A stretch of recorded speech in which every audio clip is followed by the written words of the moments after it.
Ladies and gentlemen, are you ready? Let's go!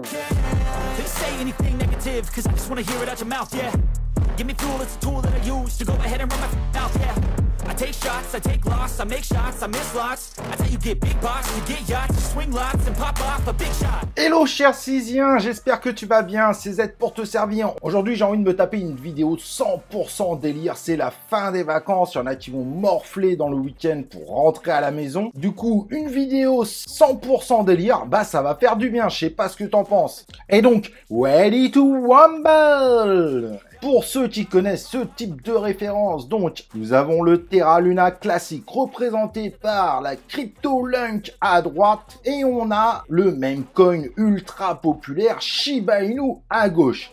Et c'est vrai qu'avant, on aurait plutôt tendance à mettre en fight le Shiba Inu et le Doge, mais finalement, pendant cet été, on voit que les deux grosses formules qui marchent, c'est le Terra Luna classique et le Shiba Inu. Donc en comparant les résultats, forcément, le Lynx fait de bien meilleurs résultats, mais ce qui montre une chose, c'est que tout ça, c'est quand même un effet d'annonce. Lynx, ça va être le lancement des burns. A priori, certains exchanges comme Binance devraient le prendre en compte. Et également beaucoup de rumeurs du retour d'un certain nombre de projets. Donc c'est vrai que cette dernière journée est assez logique et donne un avantage au Lynx. Alors bien évidemment, les deux projets ne partent pas de la même base, mais c'est vrai que globalement depuis un mois et surtout depuis une semaine, le Lynx fait de meilleures performances. Malgré tout, attention, la donne pourrait aussi changer, sachant qu'on sait que Shibarium est sur le point de sortir, mais on a l'impression que c'est toujours un petit peu repoussé. Peut-être aussi pour ça que le Shiba a arrêté sa petite hausse intéressante, mais le jour où Shibarium va sortir, est-ce que ça va être demain, est-ce que ça va être la semaine prochaine? En tout cas, on n'arrête pas de nous dire que ça va arriver là, finalement pourrait amener le Shiba également à nous faire un joli pump. En tout cas, on voit bien, ces deux crypto-monnaies sont clairement spéculatifs par rapport aux effets d'annonce. Et du coup, et c'est pour ça, on est en plein match, Lynx, SHIB, lequel va être le grand gagnant? Eh ben, c'est finalement pas si simple de répondre à cette question, si ça se trouve, et tout le monde l'espère, certains d'entre vous, j'imagine, sont sur les deux pourraient être finalement des grands gagnants. En tout cas, actuellement, ce sont les deux cryptos spéculatives aux communautés les plus actives du moment. Mais ce qui est intéressant de voir autour de ça, bien évidemment, c'est que le Lynx, et la question se posait clairement, est-ce que cette communauté diminuerait considérablement avec le temps? Et finalement, pour le moment, en tout cas, elle tient. Alors évidemment, ça reste assez récent, mais elle est toujours là et donne évidemment de grands espoirs à grand monde.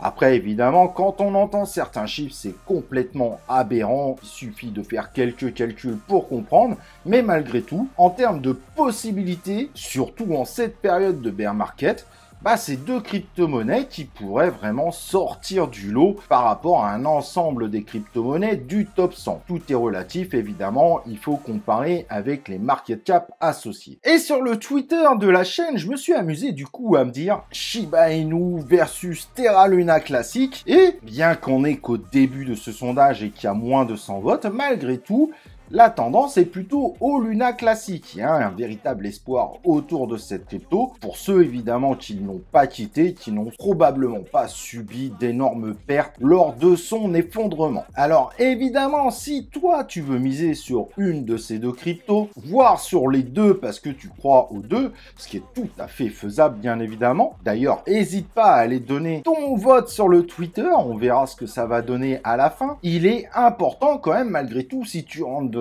d'avoir une stratégie d'entrée et aussi surtout une stratégie de sortie. On sait jamais ce qui peut arriver avec les hypes, ça peut bien monter, puis à un moment ça peut bien s'effondrer. Puis si tu as des stratégies d'entrée et de sortie intéressantes, tu peux aussi bénéficier des grosses hausses pour finalement peut-être acheter quand c'est plus bas si à ce moment-là tu crois toujours au projet. On est évidemment sur des crypto-monnaies volatiles qui vont nous faire des pumps, des dumps et donc une stratégie est nettement plus intéressante, surtout que en DeFi, si tu les as en DeFi, il y a des possibilités. En tout cas, toi, n'hésite pas à me dire ce que t'en penses sur ce versus en commentaire. N'hésite pas à donner tes arguments de pourquoi tu penses que le Lynx va le faire de très belles performances, ou le Shiba Inu, voire les deux, et peut-être la préférence que tu as, moi je pense que ça peut être super intéressant de partager sur le sujet ensemble. On voit bien que ce sont deux tokens qui amènent parfois un certain nombre d'entre vous à des amours irrationnels. Mais c'est comme ça, il n'y a pas de jugement à avoir autour de ça. Chacun évidemment fait ce qu'il veut de ses fonds.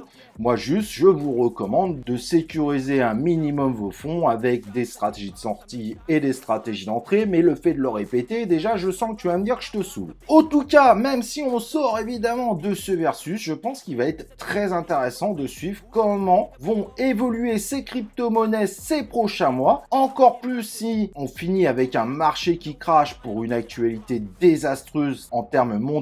On voit bien que l'hiver pourrait être très difficile, et pas seulement en Europe, dans un grand nombre de pays, mais ce qui peut s'entendre finalement venant de certains investisseurs, c'est que pendant ces périodes, c'est peut-être ce type de meme coin, alors il n'y en a pas 3000 évidemment avec de telles capacités, mais qui pourrait finalement mieux vivre de futurs crashs éventuels du fait d'avoir des communautés plus fortes. Très difficile évidemment de le dire, on n'a pas de boule de cristal, mais je trouve le sujet très intéressant et je pense que les comportements doivent être scrutés de très près. Qu'on aime ou qu'on n'aime pas les mêmes coins ou les mêmes coins avec des projets, car il est très difficile à ce jour de vraiment identifier Shiba Inu et le Terra Luna classique, ça va dépendre évidemment des arguments de chacun. Certains vont considérer que ce sont de vrais projets, d'autres vont dire Shiba c'est pas un vrai projet et l'UNC c'en est plus un. Bref, là c'est un problème de ressenti, mais dans l'univers des crypto-monnaies, c'est à mon avis deux cryptos à suivre de très près en termes de parcours, que tu sois investisseur ou non, car elles vont probablement beaucoup aider pour dessiner évidemment de futurs investissements. Elles font clairement partie de la cryptosphère et du top évidemment de cette cryptosphère. Et d'ailleurs, moi ce que je ferais également, c'est que j'aurais tendance à surveiller évidemment le Doge. On en parle beaucoup moins depuis quelques temps. C'est vrai qu'Elon Musk fait beaucoup moins de promos autour de celui-ci,